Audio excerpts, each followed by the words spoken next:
viņi visi ir šeit Latvijā. Laipni tiek ģimeni. Jautāsim, kāda bija Marija bērnība?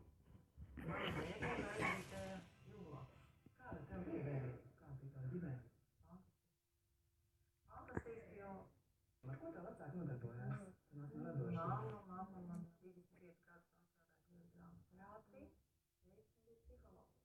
Mums arī strādāja par narkoloģiskām dispamitērām. Un viņš bija arī eksperts psihologs. Laika vienīgais mums tas noteikti. Tā dziesmu mūzika ir kaut kā blakus, bet kurā brīdī tu saprati, ka tā būs tava profesija, tā būs tavs galvenais ceļš un pa to tu arī iet. Ne, uzzīmēt meiteni ar mikrofonu līdz parasti я хочу быть певицей. Маша Наумова. Tā kā es domāju, ka tas jau bija apstrēmās viņa kaut kur.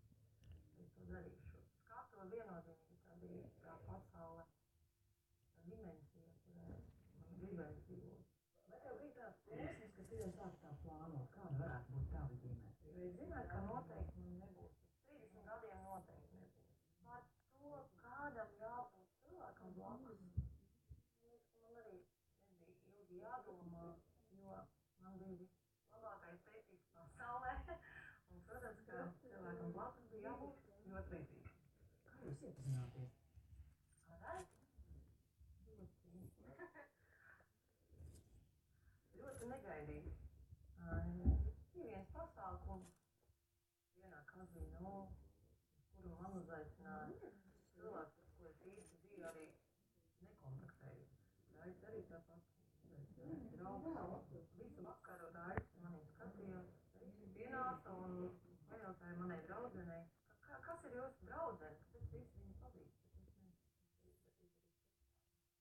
Zināju, ka neīpaši mums sievietēm, kas ir pazīstami. Mēs gribam, lai mūs satiek mūsu dēļ, nevis mūsu vārdu dēļ. Kad tu uzzināji, ka viņa ir meita? Nākamā diena, kad